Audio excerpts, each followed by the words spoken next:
Ah, bonjour à toutes. Bienvenue dans les interviews Elle a osé. Alors aujourd'hui, je suis très heureuse d'accueillir Dominique Gringoire qui m'a fait le plaisir de venir témoigner pour inspirer toutes les femmes qui ont envie d'oser mais qui n'osent pas. Donc voilà, écoutez Dominique, je vais vous laisser d'entrée de jeu vous présenter. Voilà, qui êtes-vous? Dites-moi tout, dites-nous tout. Voilà, donc je suis Dominique Gringoire, j'habite Bruxelles et je me définis comme une atypique créative. J'ai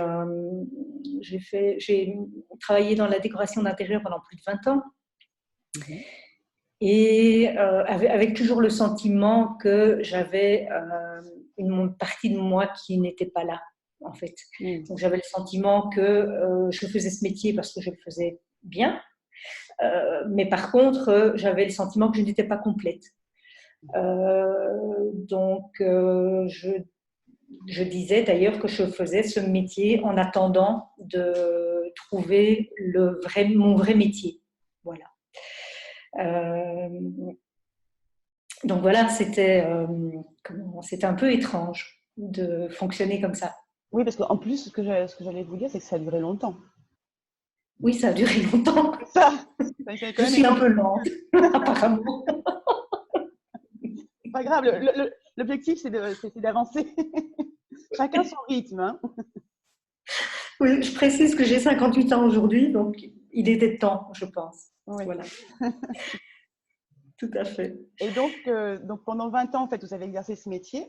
Et qu'est-ce qui s'est passé au bout de 20 ans? Alors, j'ai eu je veux dire que pendant toute ma carrière, j'ai eu quelques ratés, dans le sens où, à deux reprises, j'ai eu comment je veux dire, je veux pas dire une erreur de parcours, mais je vais le dire quand même, c'est-à-dire que je perdais le fil avec mon métier. Et je me disais, mais voilà, je sais, c'est pas le métier qui me convient, donc je vais changer de métier. Et ça ne venait pas parce qu'à chaque fois, j'avais peur de me retrouver sans argent. Et donc, je retournais dans mon ancien métier. La tempête passait, je retournais dans mon ancien métier. Et puis un jour, j'ai eu c'était en 2018, je n'ai plus un seul client. Alors, heureusement, j'avais fait une année 2017 magnifique. Donc, ce qui veut dire que ça m'a aidé quand même à passer ce cap en me disant, ce ne sont pas mes compétences qui sont remises en doute. Ouais. C'est vraiment, c'est fini, quoi. Voilà. Ouais. Donc, c'était un passage très, très difficile. Et alors, pendant ces 20 ans, je me suis toujours heurtée quelque part à un problème. C'est que je me retrouvais devant des couples qui, lorsqu'ils redécoraient leur maison ou décoraient leur maison, il y avait des énormes conflits qui venaient. Et donc, j'étais coincée entre ces conflits. Et j'étais prise à témoin et je me sentais vraiment mal par rapport à ça. Et donc, j'ai commencé à développer une méthode petit à petit où je faisais travailler mes clients avec des mood boards, donc en décoration comme en mode, en communication, on travaille avec des mood boards. Alors, juste pour expliquer aux femmes qui regardent, qu'est-ce qu'un mood board? Alors, un mood board, c'est un panneau tendance, c'est-à-dire que c'est un panneau sur lequel on colle des images pour présenter un projet ou pour montrer à un client, pour introduire une base de couleurs, de formes, de matière. Voilà. Et j'ai eu l'idée de demander à mes clients de travailler leur propre panneau tendance. D'accord. Et là, il s'est passé quelque chose d'extraordinaire, c'est-à-dire que ça a créé un pont entre les clients et moi. Et j'ai commencé à pouvoir décoder certaines choses dans leur comportement, mais les clients aussi, ce qui veut dire que ça a complètement annulé les conflits. D'accord. Du coup, les gens s'exprimaient par des images Ouais. et il y avait des messages qui passaient et c'était incroyable. Voilà. Mais Vraiment... ça, c'est une méthode que vous avez complètement inventée en détournant le mood board, c'est ça? Oui, quelque D'accord. part, oui. Alors, je ne suis pas la seule à faire ça. Mhm. Par contre, aujourd'hui, ça a évolué et ça a évolué en collage. Donc, c'est-à-dire que je travaille avec des gens, des personnes aujourd'hui, des personnes qui ont envie de changer quelque chose dans leur vie. Oui. Et nous commençons par des mots. Mhm. Et au départ de ces mots, nous allons dans les synonymes. Et à force de fouiller dans les synonymes, le mot principal commence à devenir des images dans l'esprit des personnes avec qui je travaille. Après, nous allons chercher des images dans les magazines que nous collons ensemble sur des panneaux. Donc, c'est toujours le principe du mood board. Il y a un cadre, on ne peut pas dépasser le cadre. Et avec les images que les personnes ont récoltées, ce sont des images qui les ont interpellées, elles racontent une histoire en collant les images ensemble. Donc, les images commencent à se parler. D'accord. Et en fait, ce qui se passe, c'est que l'inconscient a commencé à travailler et que le choix des images, évidemment, c'est le remue-ménage, je dirais, que nous avons fait avec les synonymes, qui fait que l'histoire se raconte. Donc, du coup, les gens font leur propre lecture, moi aussi, et j'arrive à les guider, soit pour sortir de comportements qu'ils ne veulent plus, soit pour s'ouvrir à la créativité, et voilà. D'accord. Et donc maintenant, si vous deviez donner un nom à votre activité, c'est quoi en fait? Vous faites de l'accompagnement, en fait, ouais. Alors, oui, c'est de l'accompagnement, mais j'appelle cette méthode, c'est de la construction narrative, en fait. D'accord. Parce qu'on construit vraiment une histoire et c'est comme un rébut. Donc, les mots deviennent des images, les images deviennent des personnages ou redeviennent des mots. Et donc, ça fonctionne vraiment comme un rébut. L'histoire se raconte comme ça. Et les personnes qui viennent vous voir, donc vos clients, c'est des personnes, elles viennent voir pourquoi? Elles viennent vous voir pour créer leur mood board, pour résoudre un problème, pour, voyez? Alors, je tiens à préciser que je ne suis ni psy, ni thérapeute. Je suis vraiment une créative. Pour moi, ce n'est pas de l'art-thérapie non plus, parce que je pense que c'est vraiment intuitif. Alors, les gens viennent chez moi parfois encore pour trouver leur style dans une maison. D'accord. Donc, je travaille avec des couples, mais je travaille aussi avec des femmes seules qui sont seules depuis longtemps et qui ont envie d'ouvrir la porte à quelqu'un dans leur vie. Je travaille avec des hommes ou des femmes qui ont un projet de changement, qui veulent changer de vie. Et alors, ce qui est drôle, c'est que parfois, j'ai travaillé par exemple avec certains chefs d'entreprise et au départ, nous pensions travailler sur l'entreprise et puis il y a quelque chose qui est sorti et ça, c'était très étrange, quelque chose de très personnel.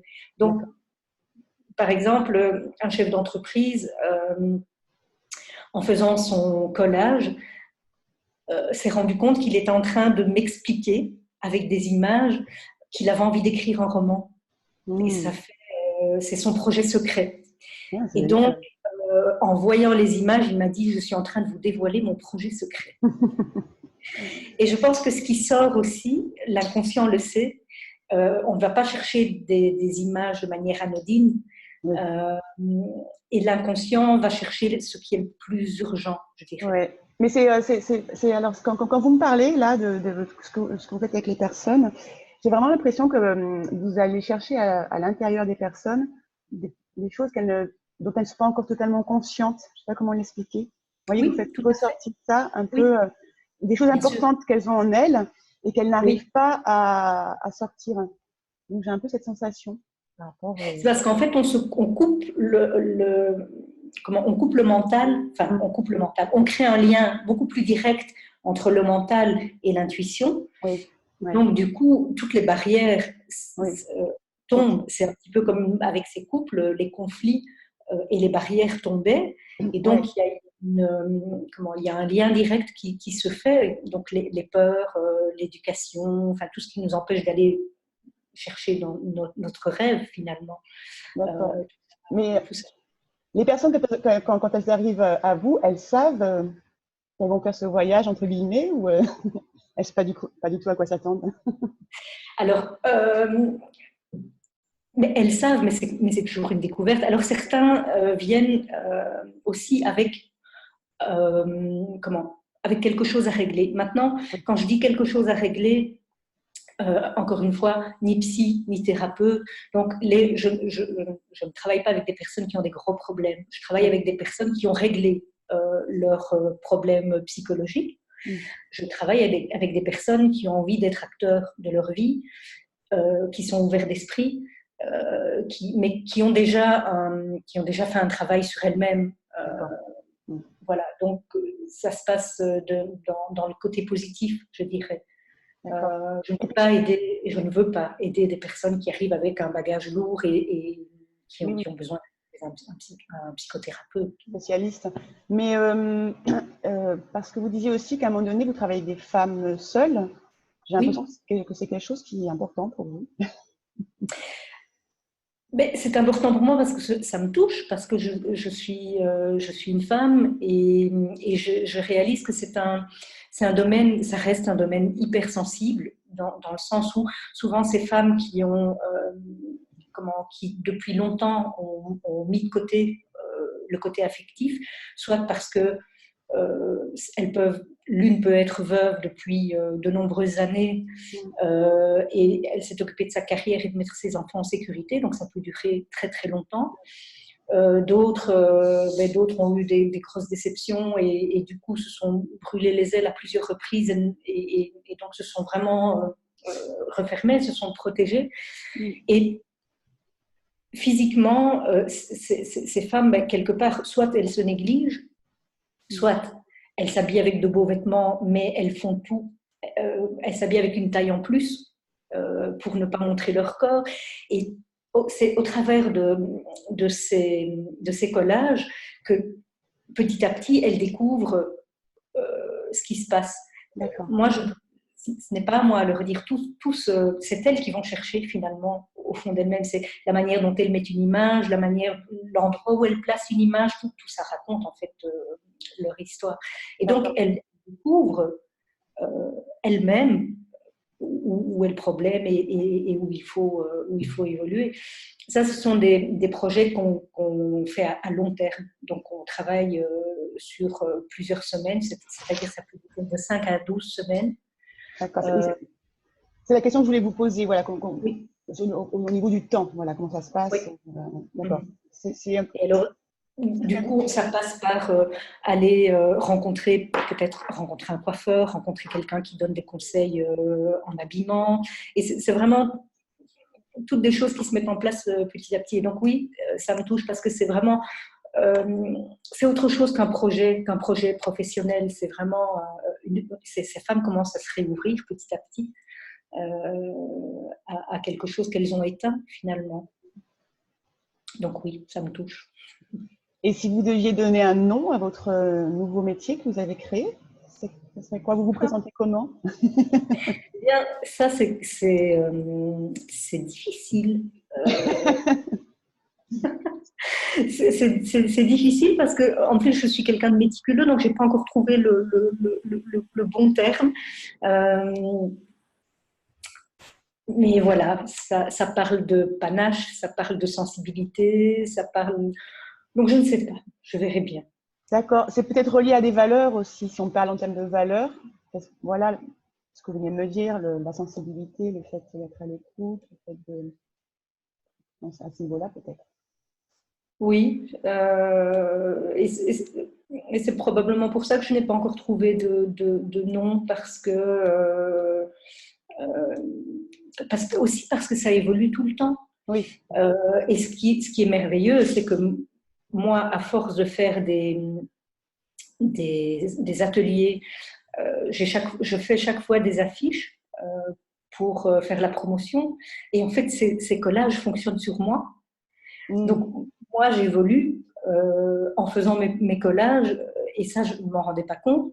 Mm. Et comment aujourd'hui, ce qui se passe pour moi, et c'est là où c'est ma propre évolution, et je ne m'y attendais pas du tout, c'est-à-dire que mes collages commencent à plaire, et j'ai de plus en plus de personnes qui sont dans le domaine artistique qui me disent que je dois absolument exposer mes collages.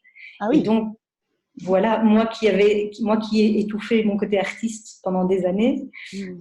je suis en train de m'ouvrir à quelque chose de tout à fait inattendu pour moi. Ça vous amène aussi, ah, voilà, ça vous Oui, amène ce chemin de oui, la création artistique. oui. Oui, alors parce que vous dites que vous avez tout fait ce côté artistique pendant des années, parce que dans la décoration intérieure, il y a quand même un côté artistique que vous avez fait là. Oui, Et après, mais c'est quand même très structuré. Il faut être très organisé. Il faut comment pas vous lâcher, faut pas vous lâcher quoi, non? voilà. Alors on peut se lâcher, mais quand vous êtes sur un chantier et que vous devez quand même faire en sorte qu'il y ait un mur qui soit construit, je veux dire, on peut pas se Mm. lâcher non plus. Donc ça demande énormément de, ça demande énormément. C'est peut-être ça dont vous aviez besoin aussi, c'était de pouvoir laisser toute votre créativité, Oui, parce que oui, oui. je trouve que l'entreprise que vous avez créée et ce qui ressort aussi, c'est vous laissez complètement place au flux de la créativité, vous voyez, Ah oui, vous n'empêchez complètement. pas les choses, quoi. C'est un peu un espace de liberté, vous faites, que je trouve. Oui, oui, oui. Et là, je me laisse vraiment euh, emporter par un espèce de courant. Je mets en fait un pied dans chaque situation Mm. et je suis un espèce de fil conducteur. Comment j'ai jamais vécu ça. Mm. Cette sensation d'être porté par quelque chose. Alors on pourrait dire je suis guidée ou quoi, mais il y a quelque chose de cet ordre-là. C'est-à-dire que quand je travaille avec mes clients ou mes clientes, il y a beaucoup plus de femmes que d'hommes, évidemment. Euh, je, je me sens inspirée. Il y a quelque chose, il y a un lien qui se. Enfin, c'est très particulier. Mais par contre, et ça je tiens à le préciser, toute cette structure qui était difficile pour moi parce que j'ai un esprit créatif depuis, voilà, ça fait partie de moi. Et donc, cette structure que j'ai dû avoir dans mon métier de décoratrice, ça a été parfois vraiment difficile pour moi. Ça m'a demandé beaucoup de concentration. Et aujourd'hui, je peux me laisser aller parce qu'il y a eu cette Oui, maîtrise de la concentration. Sinon, c'est pas possible. Et ça, je trouve que c'est important de le dire. On ne bascule pas dans la créativité ou dans l'intuition pure sans avoir une structure derrière. Tous les artistes, tous les grands artistes et tous les grands créatifs sont des personnes qui ont une structure. Alors, c'est pas la structure rigide comme on l'entend habituellement, mais ils ont tous un espèce de rituel et des, bases, enfin comment je veux dire, un canevas qu'ils ouais, suivent. ouais. Et donc, créativité ne veut pas dire Oui, l'artiste fou. la galère et les deux doigts dans le nez, j'y vais. Non.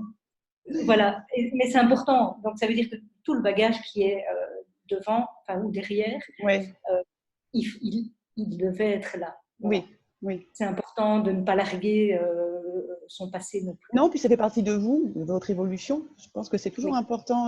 Moi, j'ai interviewé pas mal de femmes qui ont complètement changé de voie professionnelle et elles renient pas leur passé parce que ça fait partie d'elles et elles ont acquis des compétences, elles ont développé plein de choses. Donc, c'est vrai que même de le valoriser parce que sinon, c'est une façon de se dénigrer un peu. Oui, oui, oui. Donc, je suis d'accord que c'est important ça fait partie de vous et vous avez développé des compétences à travers cette première expérience. Et du coup, là, ça s'est passé en 2018. Là, comment ça s'est passé? Vous avez recréé une autre entreprise? Vous êtes appuyé sur votre ancienne entreprise? Comment ça s'est passé? Alors, j'ai tout arrêté. D'accord. J'ai tout arrêté de mon ancienne entreprise. Et donc là, je suis en train de recréer quelque chose. Et donc, j'ai j'ai eu quasiment un an, enfin pratiquement un an sans réelle activité et tout ça s'est mis en place petit à petit. D'accord. Donc maintenant, nous sommes, l'année 2018 est déjà bien avancée, donc ça fait à peu près, ça fait à peu près 18 mois que tout ça s'est mis en place tout doucement. D'accord. Donc maintenant, ce qui est intéressant aussi, c'est que je m'aperçois que c'est le domaine artistique, comment mon projet est en train d'éclore aussi dans tous les domaines artistiques. C'est-à-dire que j'ai de plus en plus de contacts avec des galeries d'art, les musées qui sont intéressés par mon projet. Donc, je pense que ce côté créatif et artiste que je transporte, il est en train d'éclore aussi. Et c'est ça aussi qui est important à dire, c'est que dès qu'on commence à être en contact avec qui nous sommes réellement, les portes s'ouvrent en fait. Oui, puis je pense que ce que vous dites, ce qui est important aussi, c'est qu'il faut à un moment donné se laisser aller, c'est-à-dire que surtout quand on crée son entreprise, accepter que voilà, on maîtrise certaines choses, on sait vers où on veut aller, mais parfois on est amené vers un endroit où on ne pensait pas aller. Oui, oui. Ça, il faut rester ouvert à ce flux-là parce que oui. Ça peut être déstabilisant, mais ça peut être aussi très intéressant. Tout à fait, mais comment c'est pas pour autant, enfin je veux dire, ça a été difficile, hein, quand on en parle comme ça semble toujours cool. Non, ça n'a pas été facile et ça n'a pas été facile de lâcher prise. Donc c'est des moments, il y a des moments de peur, il y a des moments de panique, il y a des... Par rapport à ça, je voulais justement vous dire, quels ont été vos freins, vos peurs, justement, par rapport à ce changement? Mais, en fait, mon plus gros frein, c'était moi. Finalement, c'était moi et je m'accrochais à un passé qui ne me correspondait plus. Donc, ça, c'était vraiment mon plus grand frein.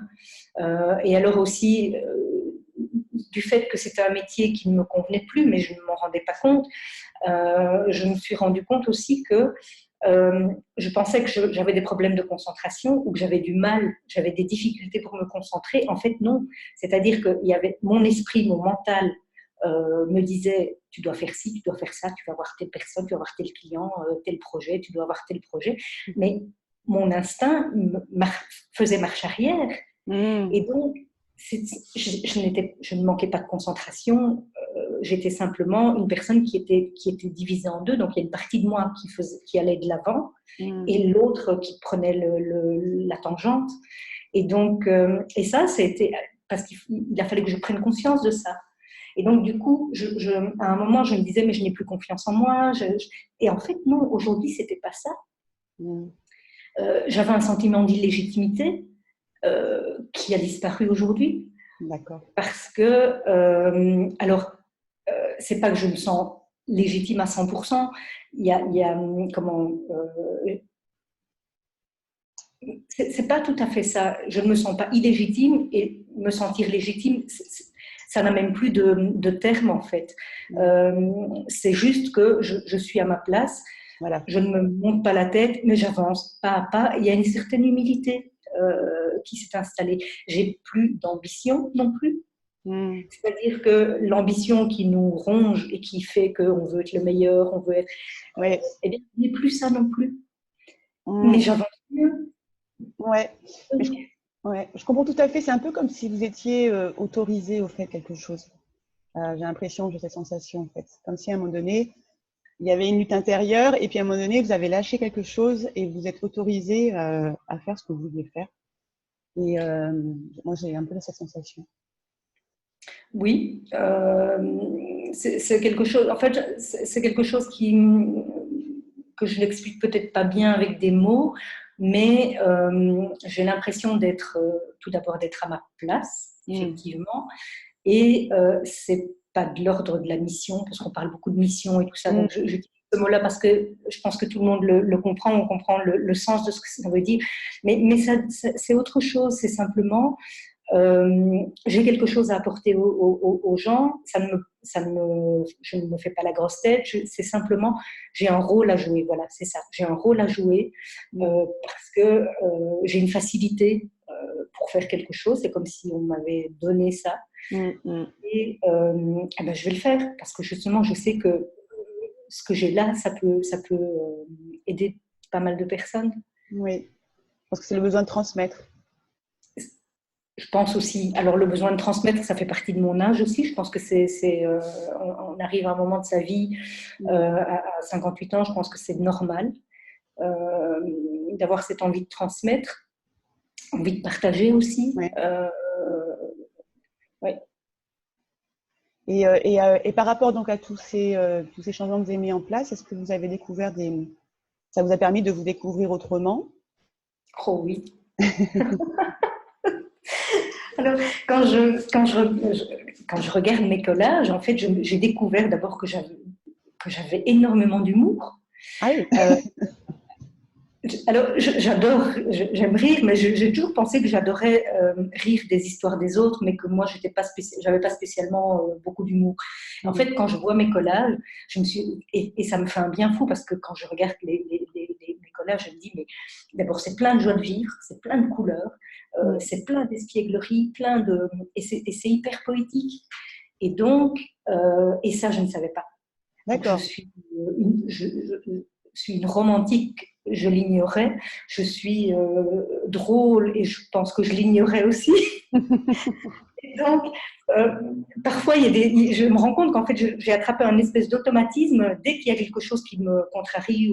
Et j'en fais un collage parce que j'adore faire des collages maintenant. Donc, j'en fais des collages. Et alors, il y a plein de choses qui sortent et même des choses qui me contrarient ou qui m'ont heurté. Ça tourne en espièglerie dans mes collages. Et donc, du coup, ça me libère et ça explose comme ça en quelque chose de joyeux. Et donc, ça me fait sourire. Et c'est comme si ça me mettait une distance par rapport aux événements. Et ça me permet de voir parfois le ridicule d'une situation. Prendre du recul, ouais. Voilà. Et donc, voilà, oui, effectivement, j'ai découvert plein de choses positives. Oui, c'est ça, positive. Ouais, c'est ça. Et Tout à fait. ouais, non, mais je trouve que c'est un bel outil de connaissance de soi aussi. Oui. Au final. Mais parce qu'en fait, ce qui se passe, c'est que les images, en fait, je trouve que c'est toujours difficile parfois d'exprimer des émotions avec les mots. Enfin, moi, en tout cas, j'ai beaucoup de mal à parler de ce que je ressens, des émotions et tout ça. Et je pense que je ne suis pas une exception. Et les images, en fait, permettent cette pudeur. Voilà, il y a quelque chose de très pudique. C'est-à-dire que les personnes avec qui je travaille, ce qu'elles découvrent en collant leurs images, ça leur appartient. Même si nous en parlons, elles gardent leur pudeur, elles gardent leur intimité, elles gardent leur... on n'est pas en train d'étaler nos histoires. Et c'est ça aussi qui est assez impressionnant dans cette méthode, c'est que on préserve l'intimité de la personne. Oui, c'est ce que je me disais. Vous allez quand même vous allez loin quand même à l'intériorité de la personne, mais c'est assez délicat, je trouve, parce que voilà. On va pas forcément mettre des mots, on va pas forcément. Ça laisse la personne un peu libre aussi. Oui. Et l'image, en fait, chacun l'interprète. Et donc, l'image sert de filtre, en fait. Parce que c'est vrai qu'il y a toute une génération, moi aussi, ma génération, votre génération, quand vous parlez des émotions, moi, on m'a pas appris à parler de mes émotions. Ça se faisait pas, quoi. Donc, il y a toute une génération de femmes. Maintenant, je trouve que ça va mieux quand même. On apprend plus aux enfants à parler de leurs émotions. Mais il y a toute une génération de femmes à qui on n'a pas appris à... Ça se faisait pas, c'était pas bien d'étaler ses émotions. Donc, voilà, c'est une façon pour ces femmes-là, parce que du jour au lendemain, leur dire « Alors maintenant, vous allez me parler de vos émotions. » C'est compliqué. Donc, je trouve que c'est un moyen d'exprimer, c'est un moyen fort pour ces personnes Oui. de s'exprimer sans les bousculer. Sans les bousculer. Puis alors, il y a cette notion de jeu aussi, parce que finalement, le fait de coller des images et tout ça, Oui, on revient à une espèce de jeu d'enfant. oui, Donc, il y a les jeux de mots, les jeux des images, parce que les jeux de mots, ben, avec les synonymes, on jongle un petit peu avec les mots et tout ça. Et donc, il y a une notion de jeu qui est très importante. Et finalement, je pense que ça, c'est un des principes importants de cette méthode, c'est oui. que ça se passe sous forme de jeu. C'est Mm. ludique. Et ça enlève énormément de lourdeur à certaines situations. Mm.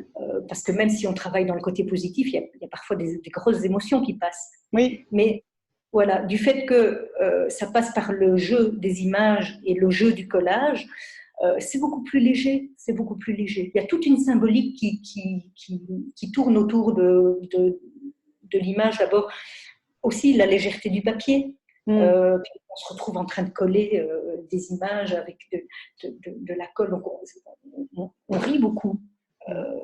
Parce que parfois on colle de travers ou alors en collant on arrache le bras d'un personnage ou un truc comme ça, donc ça fait rire parce qu'on mais et rien n'est anodin. Mm. On arrache le bras d'un personnage et puis la personne qui a arraché le bras de son personnage dit « Oh mon Dieu, je t'ai arraché le bras !» Et il y a un dialogue qui s'installe entre l'image et elle. Et donc c'est drôle, mais en même temps, il se passe des choses. Mm. Donc c'est très, très, très touchant. Oui, puis je pense que c'est une façon aussi de, parce qu'en fait, c'est rare ces moments dans la vie où voilà, on fait quelque chose de lire avec ses mains. Oui. Vous voyez quelque chose avec ses mains et où justement on laisse son mental un peu de côté et puis on retrouve un peu, on se reconnecte un peu à son enfant intérieur. Voilà, c'est des moments qui sont rares dans la vie, qui peuvent être rares quoi, dans la vie d'une femme avec des responsabilités entre guillemets, de tout ce qui va avec quoi. Je pense que c'est un peu un espace comme ça, ouf, où elle peut être Oui. Puis, malgré tout, on frise quand même un petit peu les archétypes de Jung, on voyage quand même un petit peu dans tous ces domaines, les contes de fées, il y a une forme de magie quand même, mais bon, sans oublier que ces contes de fées racontaient quand même des histoires de la vie, et ce sont quand même souvent, enfin, ce sont des contes philosophiques, tous ces contes que nos parents nous lisaient avant d'aller dormir le soir. Mais voilà, ce sont des pensées philosophiques quand même. Donc, il y a toute cette notion autour de l'image qui est quand même qui est très forte. Hein. Ouais. Ouais. Très forte. Ouais. Et donc, aujourd'hui, comment vous vous sentez alors par rapport à cette nouvelle vie? Mais bien, parce que je vais à la découverte de moi-même aussi. Et donc, finalement, ce que j'ai appris à mes clients fonctionne sur moi. Et donc, c'est incroyable parce que je suis, comment je veux dire, je ne vais pas dire que je me guéris, mais en même temps, si, parce qu'on a toujours des petites blessures. Donc, je m'épanouis, je me guéris, en même temps que mes clients. Et donc, à chaque histoire, je trouve que j'ai l'impression de rajeunir. Ah oui, c'est bien ça. J'ai vraiment le sentiment, à l'intérieur de moi, d'abord, je n'ai pas le sentiment d'avoir l'âge que j'ai, mais il y a quelque chose qui pétille. C'est une espèce de nouvelle jeunesse, ou je ne sais pas expliquer. Mais oui, j'ai vraiment le sentiment que ça me rallonge la vie. D'ailleurs, je dis que j'ai encore 30 ans devant moi, parce que de toute façon, bah oui. dans quelques années, je veux dire, on vit de mieux en mieux et de plus en plus longtemps. Tout à fait. Et au passage, un petit anti-âge pour se bouffer. Voilà. Donc je me dis que dans 30 ans, enfin, j'ai encore une vie devant moi. Bien sûr. Non, mais ça, c'est important à dire pour les femmes aussi que, Oui, voilà, on oui, peut toujours ça c'est développer vrai. quelque chose. Oui, Voilà. oui, oui. Parce qu'il n'y a, y a rien de plus terrible que de se dire, arriver à 50 ans, où voilà, c'est fini, maintenant, je ne peux plus rien faire, alors que non, on peut toujours. Hein. Non, c'est complètement faux. Ouais. Et d'ailleurs, je me suis réveillée une nuit, il n'y a pas très longtemps, ça ne m'est jamais arrivé. Je me suis réveillée en sursaut en me disant je vais avoir 60 ans. Et donc, j'ai eu une espèce de frayeur. Je me suis assise dans mon lit. Je me suis dit mais non, tu as encore 30 ans. Vas-y, dors, c'est bon. Et donc, cette joie de vivre en fait que j'ai découvert dans mes collages, elle est là. Ouais. En fait, c'est moi. Ouais, ouais, ouais. Et ce matin, par exemple, je me suis réveillée, j'étais dans un de mes collages. Ah ouais. Ça, c'est la première fois que ça m'arrive. Donc, j'ai ouvert un œil ce matin et j'étais entre veille et sommeil. Et je me suis rendu compte que j'étais, peut-être que, je sais pas, je sortais peut-être d'un rêve, mais j'étais dans un de mes collages. Ah, d'accord. C'était agréable. C'est marrant. Ah ben oui, je me suis dit, waouh, c'est comme si j'étais entrée dans un de mes collages et que ce collage était devenu un 3D. Hmm, Et donc oui, c'est chouette, oui, je me sens bien sûr. c'est chouette. Et quels sont alors vos projets là, donc pour les mois à venir, l'année à venir, par rapport, ben voilà, à la nouvelle entreprise? Alors, mon projet, c'est de continuer ces ateliers pour, pour parler de cette méthode de plus en plus et à un grand nombre de personnes. Ouais. Alors, il y a comme projet, en 2020, il y a un projet avec un musée. Donc, c'est-à-dire que nous allons créer des ateliers pour adultes en relation avec des expos. Ça, Donc, c'est à Bruxelles? oui, tout à D'accord. fait. Donc, j'ai 2 musées qui sont intéressés par mon projet, l'un avec qui c'est déjà signé. D'accord. Et donc, voilà, ça, ce sont vraiment de beaux projets. L'autre projet, c'est de développer maintenant, de créer mes ateliers dans des galeries d'art. D'accord. Donc, c'est vraiment de se retrouver dans un contexte artistique parce que je pense que le lieu est très important aussi. Je Oui. pense que se retrouver dans une galerie d'art pour coller des images, ça amène une énergie supplémentaire. Ouais. J'ai eu la chance de pouvoir le faire déjà une première fois et je sais que ça c'est bon. Voilà. Donc ça, ce sont mes projets pour 2020. D'accord. Et juste l'exposition dans le musée, ce sera que vos collages ou ce sera aussi des collages de vos clients, patients? Non, non. Alors l'expo, donc dans les musées, ce sont donc c'est un peu, c'est un petit peu un projet pédagogique finalement. Donc Mm. c'est-à-dire que je crée des ateliers au sein des musées. D'accord. Donc des ateliers de collage et le thème de l'atelier sera en fait en relation avec l'exposition en cours. D'accord.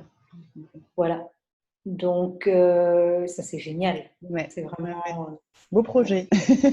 un beau projet. Et alors dans un des 2 musées, je vais avoir un mur sur lequel nous allons exposer donc tous les plus beaux collages des participants. Et D'accord. donc à chaque atelier, on collera les plus beaux collages. Donc, voilà. Et c'est bien parce que ça, c'est vraiment il y a un moustique qui tourne autour. Je suis Ah désolée. oui? Non, non, il n'y a pas de problème. Ça arrive. Et donc ça, c'est vraiment un beau projet parce que c'est une belle reconnaissance. Ouais. C'est-à-dire que ce mur, ben voilà, ce mur en permanence sera dédié à ce projet. D'accord. Ouais, c'est chouette. Je m'attendais pas du tout à ça. Ah ouais, Ça, mais c'est voilà. vraiment. Moi, je pense que c'est au fait le fait de s'être lâché, quand on lâche un peu, il y a des choses on laisse le flux circuler et il y a des Oui. choses comme ça qui arrivent qui sont très belles. C'est parce que je pense que quand vous avez laissé des portes s'ouvrir. Enfin, voilà. Oui, et aussi, je pense que ce projet fait partie de moi. Ouais. Et donc, du coup, je n'ai plus à vendre mon projet. Oui. Je le transporte. Donc, encore une fois, à partir du moment où ce projet fait partie de vous, est à l'intérieur de vous, en fait, je fais un avec ce projet. Et voilà, c'est comme si j'attire en fait. Je pense que j'attire à moi les bonnes personnes. Ouais, c'est bien. Voilà. c'est très fluide. C'est très fluide, c'est très fluide. Et je réalise tout ça maintenant parce qu'en fait, je n'avais plus ça dans mon métier. Oui. Dans la décoration, je devais, je ne vais pas dire que je devais enfoncer les portes, mais je n'avais pas cette fluidité-là. Je faisais partie de ces personnes qui disent c'est dur, la conjoncture, tout est difficile pour l'instant. Non, je pense que quand on a trouvé son projet, c'est différent. Il y a des difficultés, mais on va les prendre Bien sûr qu'il y a des difficultés. on va pas les prendre de la même façon. On va pas les prendre de la même façon. Ouais, ouais, ouais. Je pense aussi que après être passé par les accidents de parcours, je dirais, ont ça de beau que parfois vous prenez un bon coup sur la tête, mais ça vous amène à réfléchir, ça vous amène à peut-être à vous repositionner. Et en fait, dans ces moments-là, je crois que c'est là où on apprend, pour peu qu'on ait l'envie. C'est dans des moments comme ça qu'on apprend d'abord à gérer ses peurs, ses stress, parce que finalement, qu'est-ce que c'est la peur? C'est une énergie. C'est une énergie qui est similaire à l'excitation. En fait, c'est l'autre phase de l'excitation, la peur. Et donc, quand on comprend ça, aujourd'hui, je sais que quand je commence à avoir peur de quelque chose, je me dis, oui, mais c'est quoi l'excitation qu'il y a derrière? Et c'est ça, en fait, c'est qu'à un moment, dans les moments difficiles de la vie, je crois qu'on apprend, à force d'en avoir pris dans la figure, je dirais, on apprend parce qu'à un moment, vous ne pouvez plus faire autrement que de voir le côté positif des choses, parce que sinon, c'est plus possible. Donc, il faut juste changer sa manière de voir les choses. C'est vrai que derrière chaque problème, il y a le beau côté. Et donc, qu'est-ce qu'il y a derrière? Qu'est-ce qu'il y a derrière cette peur? Qu'est-ce qu'il y a de positif derrière cette peur? Oui, c'est juste un état d'esprit, oui, tout à fait. Ouais. Oui, voilà. Et encore une fois, les images permettent ça aussi. Parce que le subconscient va chercher dans les images. Bon, maintenant, moi, j'interdis les images négatives et j'interdis les négatifs parce que je ne suis pas là pour... Voilà. Mais donc, voilà. Le subconscient va chercher dans les images parfois l'autre face de quelque chose qui nous fait peur. Ouais. Et alors, si vous deviez passer un message aux femmes qui regardent et qui n'osent pas, au fait, enclencher donc, voilà, ces projets qui leur tiennent à cœur, qui n'osent pas, quel serait votre message? Bien, il y a une chose que j'ai compris, c'est que nous sommes tous créatifs. Nous sommes tous... et ça, c'est important de le savoir. C'est-à-dire que dans la vie, quand vous vous levez le matin, vous êtes créatif quand vous devez trouver une solution parce que vous n'avez plus de dentifrice et que vous devez vous brosser les dents, alors que vous croyez avoir une réserve de dentifrice et vous n'en avez plus. Donc, il faut trouver une solution pour se brosser les dents, pour ne pas sortir de chez soi. Et tous les matins, c'est la même chose quand on fait son café ou quand on casse quelque chose et il faut trouver une... Donc, c'est ça la créativité, c'est vraiment aller chercher au travers d'un problème ou au travers d'une situation désagréable, c'est d'aller chercher quelque chose qui va nous permettre d'avancer. Et ça, on l'a tous. Ça ne coûte pas d'argent, ça ne coûte pas de... C'est ça qui est important. C'est juste la capacité, il faut aller puiser dans la capacité de magie qu'on a en soi et dans notre... dans un petit peu d'humour, dans un petit peu de bonne humeur. Et voilà, il ne faut pas grand-chose, je dirais, pour... Oui, parce que c'est vrai il y a beaucoup de femmes qui pensent qu'elles ne sont pas créatives parce qu'elles elles sont pas artistiques, elles n'ont pas de don artistique. Et du coup, elles vont dire, non, je ne suis pas du tout créative, alors que non. Voilà. On a tous ça en nous et on l'utilise sans s'en rendre compte. Et je pense que c'est en effet important de dire ça aux femmes. Et parce que pour moi, c'est quelque chose de très vivant en plus, le processus créatif. C'est très vivant, ça fait partie de nous. Mais finalement, c'est comme respirer. On respire de manière automatique, mais finalement, on est créatif de manière automatique aussi. Je dirais, tous les jours, à chaque seconde, on fait preuve de créativité. Et donc, et je pense que c'est la créativité qui nous fait avancer, qui nous fait mettre un pas devant l'autre. Enfin, voilà, je ne sais pas si j'ai répondu à cette question. Si, moi je trouve que c'est une très belle réponse de dire aux femmes qu'elles ont ça en elles et que c'est vraiment ce qui permet d'avancer, de trouver des solutions, de faire appel à des ressources qu'on a en nous et le fait de dire que c'est là et il n'y a qu'à. En fait, en gros, c'est ça, hein, c'est pas compliqué au bout d'un moment. C'est pas compliqué et en même temps, parfois, ça demande de dépasser des peurs et tout. Oui, mais en plus, oui, ce que j'allais dire, pour y accéder, il faut faire tomber des barrières, ça c'est sûr. Oui. Mais on fait tomber les barrières, on fait tomber tout ce qu'on croit qui est vrai et qui n'est pas du tout vrai, mais voilà. Ça demande en amont, un petit ménage, on va dire. Voilà. Mais en fait, les personnes qui nous écoutent peuvent, à un moment ou à un autre, et ça, encore une fois, ça ne coûte pas cher, prenez des magazines, découpez des images et collez des images dans un carnet, et il va se passer des choses. Parfois, ça aide tout simplement aussi à peut-être définir un domaine dans lequel on a envie d'aller. C'est bien ça comme exercice.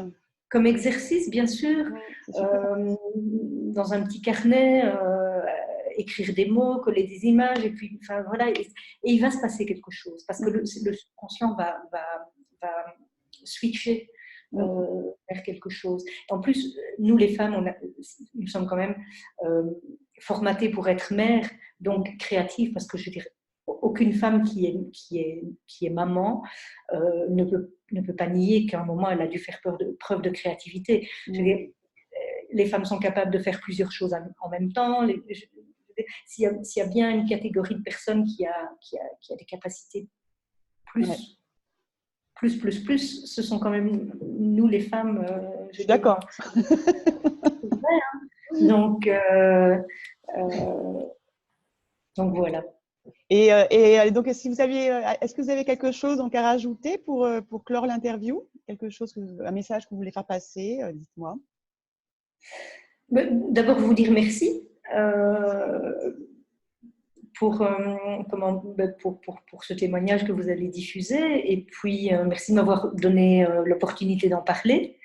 Qu'est-ce que je vais ajouter?